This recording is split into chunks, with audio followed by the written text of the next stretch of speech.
welcome to my YouTube channel!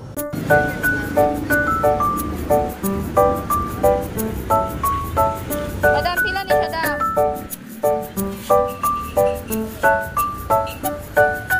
Kanila? So for today's video guys, ay may panibagong flavor na naman po akong ihahandog sa inyo guys, na hindi na naman po tayo magluluto, o diba? Perfect! So, easy to timpla lang talaga guys, at hindi na talaga kayo mahahassle kasi hindi na po talaga kayo magluluto, o diba? At hindi lang yan guys, kahit hindi po niluluto yung ating ice candy, super smooth at creamy po talaga ang ating ice candy, at pasadong pasado po talaga ang timpla niya sa masa. At alam nyo ba guys, very affordable talaga yung ice candy ko kasi 5 piso lang.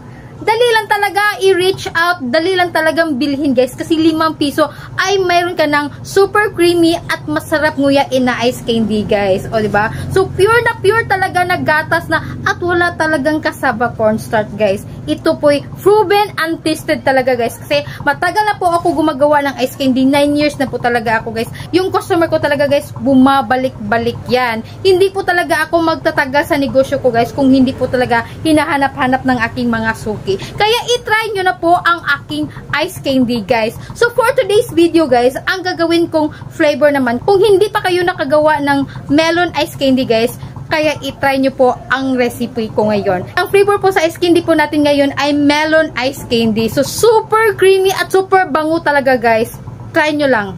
At alam nyo ba guys na marami na talagang nakagawa sa recipe ng ice candy ko. At alam nyo ba guys na good news na good news. Kasi ngayon pinagkakitaan na po nila. Kaya kung ikaw ay nagtitinda ng ice candy at nagtsatsaga po sa pagluluto, i-try nyo po ang aking recipe guys, na hindi na po kayo mahihirapan sa pagluto-luto guys. Kasi hindi na po talaga kayo mahihirapan.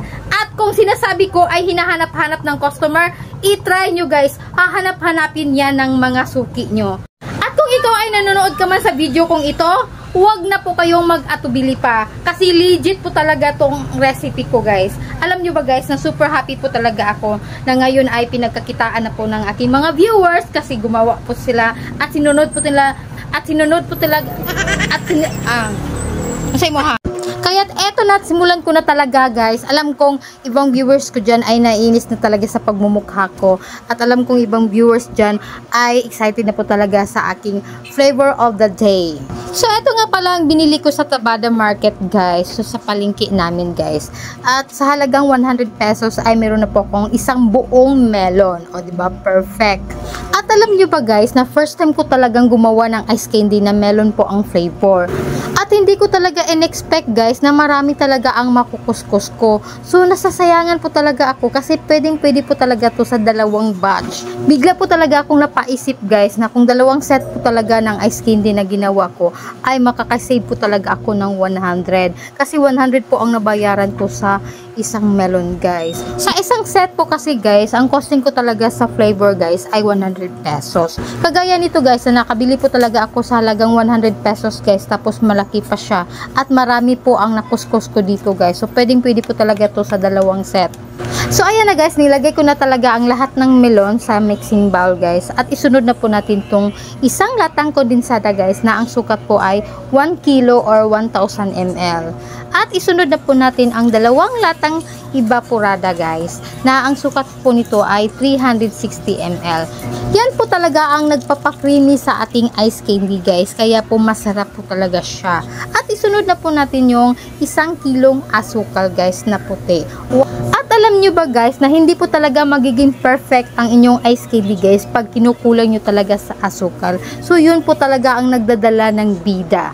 Aanhin mo naman yung creamy guys kung kulang po talaga siya sa tamis. So gumagamit lang naman po ako sa recipe ko guys na 1:1:2. Kung gusto nyong alamin guys kung ano yan, ako lang po ang nakakaalam yan. So yan lang po ang ratio ng ating. So eto na guys, ililipat na po natin sa ibang lalagyan kasi dito po tayo mag-a-add ng water. At para naman sa mga viewers ko na hanggang ngayon ay nalilito pa rin kung gaano po karami ang aking tubig na ilalagay sa aking ice candy, simple lang guys, bumili lang kayo ng 1 timba na biskwit sa supermarket. Joke lang. May ibang paraan pa guys, gamitin nyo po ang lata sa ating durin.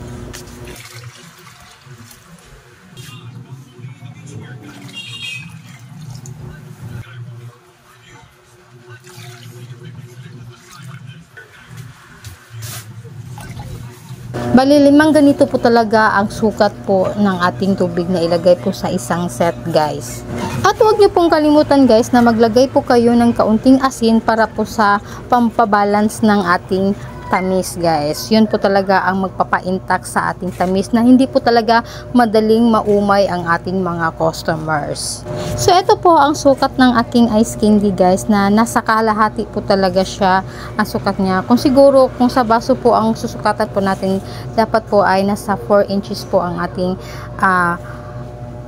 kahaba po na ating baso, tapos ibubuhol na po natin yan. So, hindi na po magiging 4 inches po ang ating ice candy, guys. Para naman sa ganun, guys, ay meron pa po tayong kikitain.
At kung ikaw ay umabot sa part na ito, guys, at nagustuhan mo ang aking video, pag-i-comment naman po sa baba, guys, kung taga saan ka, para naman sa ganun, palaman ko kung saan po nakarating ang aking video. At kung ikaw ay bago ka pa lang sa aking channel at nagustuhan mo ang aking video, huwag niyo pong kalimutan na pindutin po ang subscribe button and hit the notification bell para lagi po kayong updated sa mga videos na aking ina-upload.